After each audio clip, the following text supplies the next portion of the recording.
Hi, it is May 4th, and the purpose of this video is to emphasize a couple key concepts related to probability.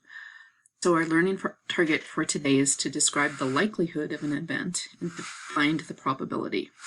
So these two words are often used interchangeably, but really the likelihood of an event is expressed in words, and the probability of an event is a number. So when we look at the probability of something, we're talking about a number that measures the likelihood, and the number is between 0 and 1, including 0 and 1, and it can be expressed as a percent or as a fraction. So this diagram shows the likelihood of something and its related probability. So if something has a 0% likelihood, 0% probability, because probability is the number, then the likelihood is that it's impossible. On the other end of the spectrum, if something is 100%, has 100% probability, it is certain that it's going to occur. So these words, impossible, unlikely, equally likely, likely, or certain, are often used kind of in a loosey-goosey manner, but there is actually a mathematical connection between the words describing the likelihood and then the percentages. But you also have to, like if I said that something had a 30% chance of happening, you're looking for, is it closer to unlikely or is it closer to equally likely? So I'm going to ask you in today's homework assignment to describe the likelihood using words based on the probability measured in a fraction or a percent. And I think that that's pretty intuitive, and I think the activities you've done the last couple of days have prepared you for that. I just really want to emphasize in this video that the likelihood is described in words, the probability is a number.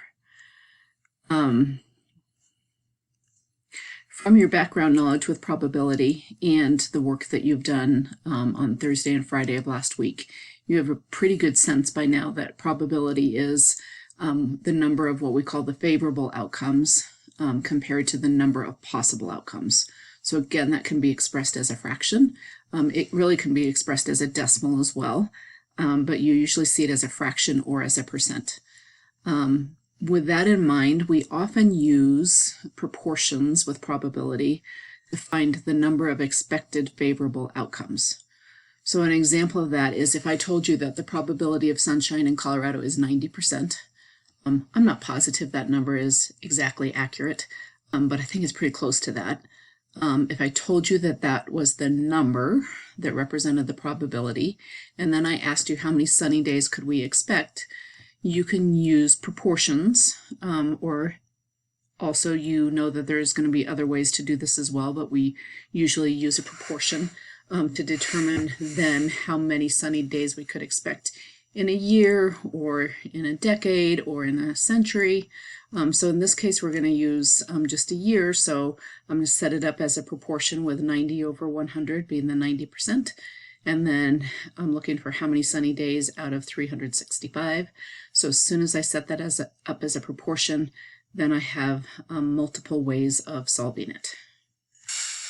I think many of you at this point of the year have realized the power of cross products. So I'm going to use cross products and write an equation. So I know that 100 times x is going to equal 90 times 365.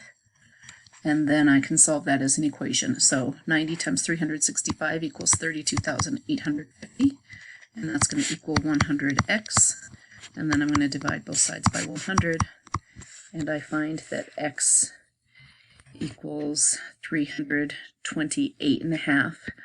And I would say that if it's a half a day, it would count as sunny. So I would round it up to 329 days. So again, that's an example of how we can use probability with, proportionality with probability to find the number of expected outcomes over, in this case, a period of time. So those are the key concepts that I wanted to emphasize in today's very short video, and you can practice those ideas on a Clever assignment.